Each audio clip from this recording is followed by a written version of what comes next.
what's up guys, the Average Kid here, and I'm here sitting in the same room with Uncle Kenny D, something I haven't done in a while.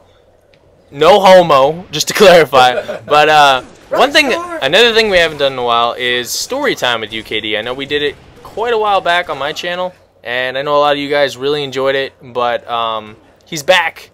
We're back to do story time. This is gonna enlighten you. It's gonna make you complete as a person. I can't wait for you to hear the story, guys. It's such a good story. So without further ado, here is UKD. Thank you very much for not putting the bar too high. Alright, by the way, you complete me. Thank you. Yeah, I mean them, not you. Okay. I know. Anyway, my last story was blowing up a bit of the wrong bridge, and this story is a little bit more like I'm going to jail. So sounds like just sounds better altogether. It sounds like a wonderful thing. Yeah, blowing up a bridge, going to jail. You know, my life really does suck. Alright. Anyway, a few years ago when I was a young man, before I became the, phenomenal citizen that I am today, I was in the Army, and I was stationed in a country called Korea. Yes, I've heard of this. Yeah, you haven't. Okay, it's a peninsula over in Southeast Asia. Smells bad when you first get there, but you get used to it. Other than that, pretty damn cool. So anyway, I was having a pretty good time until they instituted an 8 p.m. to 8 a.m. curfew on the airbase I was stationed on. That sounds like a little bit of boredom with the guys there. Restricted, yeah. Looking at, what, 18 to 20s? Yeah, and 18 to 22-year-old guys. Yeah, that's a lot of energy and pent up there. Yeah, that's a lot of testosterone rolling around, too. So, to avoid house rape, we decided that it might be a good idea to figure out a way to get down to the Ville. Alright. So, being that I'm smarter than most people... Duh.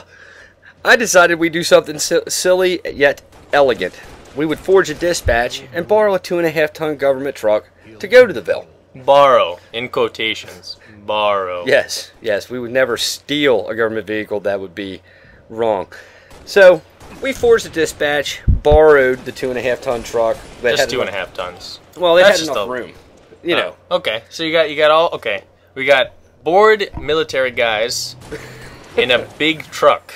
This is heading towards a wonderful story. I was about to say, good things are going to happen. You just know it. All right. I mean, there's no teaser for this trailer.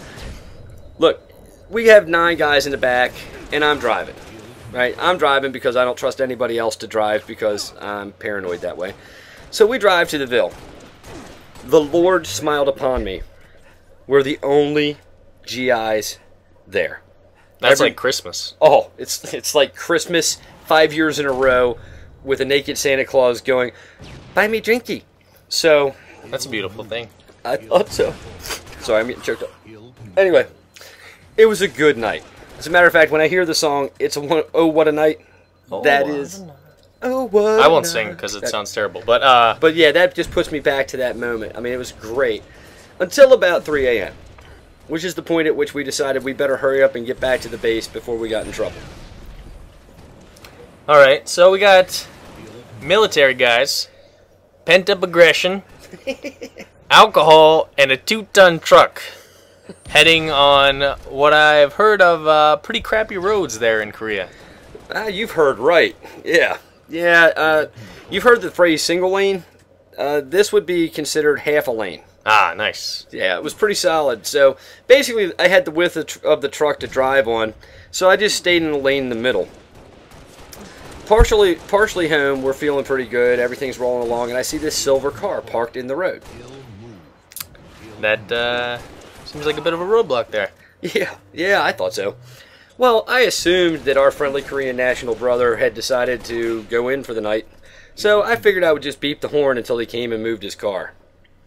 All right, just being polite. That's yeah. You can't. I hit the horn a couple times. It's reasonable. I mean, the man parked his car in the middle of the road, so. Yeah, apparently in Korea that's perfectly acceptable. Well, that's kind of. I mean. Well, you have whole Asian families. Driver. Well, you have whole families that ride on bicycles, so I guess it doesn't matter so much.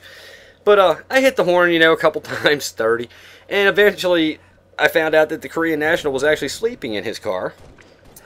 He exited. Maybe he had been out having a few drinks as well. He's Korean. Of course he was. Okay. Anyway, he exits his vehicle, and he gives me the Korean equivalent of the middle finger. Nice. That's gonna solve everything. That Absolutely. sounds like we're heading right towards It's bliss. an opportunity for diplomacy is how I like to look at it. So I went in reverse, and I was in second gear when I was going over top of the Korean National silver car. Ah, sweet. So it was kind of like a monster truck show for him. Yeah, see, I thought that he would appreciate the little touch of Americana that I had brought across the sea. Apparently, he was a little more agitated than I had assumed, and he was sober enough to remember what happened, which is really unfortunate. So, anyway, we make it back to the base, and I'm thinking that the gate guard, who's smiling and winking, realizes what we did, and he's cool with it. Okay, so you got that. All right. Yeah, we made it back. We ran over a car. I'm thinking there's probably going to be some damage or something. You said silver. Yeah, I was about to say. Silver on camo, that might give you away. Yeah, that's why the silver stands out so strongly in my mind. So, we get back to the motor pool. I jump out of the truck. We realize that there's silver paint on the 2.5 ton. Most of the guys thought it was funny because, well, let's face it, when you're drunk, pretty much anything's funny. And then it probably set in like, oh crap, we got to get rid of this. Yeah, so we basically went and got 3 cans of loam spray paint, which in our brilliant assessment was going to allow us to cover our tracks fully. All right, yeah, nothing brings a car together like spray paint. Just flawless, I'm sure it was. Oh yeah, nothing like drunk artists drawing, especially when some of them put their initials on the canvas. Dumbasses. Nice, like, hell yeah, we were here. Yeah. It's like you met them. Really? Yeah, that's pretty awesome. Especially considering you were like 6 months old when this happened. So, anyway, the morning progresses. We run over to the barracks. We put on, we were about a quarter mile from our barracks, so we put on our PT uniforms and jog back, and we're thinking everything's kosher. Unfortunately, we saw the commander's car, which in this unit was a bad omen because my commander in this unit hadn't done PT. I don't think could spell PT. So, all right. So you got the tubby guy that's in charge there. It's looking no bueno. Yeah, no bueno indeed. The chubby guy decides to call the first sergeant over and invite him to make a pronouncement to the company. Now, I'm telling all my guys, solidarity, brothers. Nobody tells on anybody. Nobody saw anything. We're fine. Everybody's agreeing. First sergeant stands in front of us and says, I don't care who was there. I just want the driver. So immediately there are 12 fingers pointing at me. People that weren't even there are pointing at me. I'm in a world of doo-doo. They pull me out of formation, they put me under arrest, and they take me to the battalion headquarters in Cheongdong. Nice. That sounds gosh dang delicious. Dong. Yeah. See, you think I'm making that up. It really was the name of the town. That's an amazing name. Well, anyway, I had to stand before my battalion commander, who was a paratrooper like me. And the first rule of being a paratrooper is no excuses. So when he asked me, what is your excuse? I said, I screwed up. No excuses.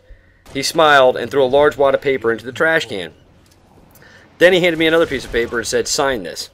Well, I was ready to sign pretty much anything that meant I wasn't going to go like to Leavenworth and make little rocks into big rocks for 30 years. So I signed it, and I asked him what it was. He said, well, I threw your court-martial paperwork into my trash can. This is your Article 15. I breathed a sigh of relief, let out a small fart, felt as though things were going to be okay. You definitely lucked out there. Oh, yeah, until I found out I was going to be put in jail to satisfy the Korean National Police for 2 weeks in a Korean national prison. Yeah, that's where you probably don't want to say or do anything. Just sit in your corner and get through the 2 weeks. Well, I know people put your butt cheeks together real tight. I know what the stereotype is about Asians, right? But I wasn't willing to take that chance. So, you know, I spent most of that time in total terror that I was going to be gravity feed pooping for like the next 6 years. I did learn how to use chopsticks, though. See, you learned something there. Oh, well, then it's not a total net loss. Yeah. Wrong. So, anyway, when I was released, I was sent back to our barracks, and I was given my additional 45 days restriction, extra duty, lost a couple ranks. But I can tell you that an experience like 2 weeks in a foreign prison is way worse than the TV show Locked Up Abroad, and that show sucks. Yeah, and there you couldn't tune out. Yeah, and there I couldn't tune out, or, well, I could have tried to escape, I guess, but... That would have just been bad. Bad news bears there. Yeah, they like sticking stuff in people's butts there. Ooh. Well, anyway, I think you learned something, and if you haven't learned anything, don't go to jail, especially in Korea, and don't run over a Korean national's car. Lesson for the day, Korean jails suck.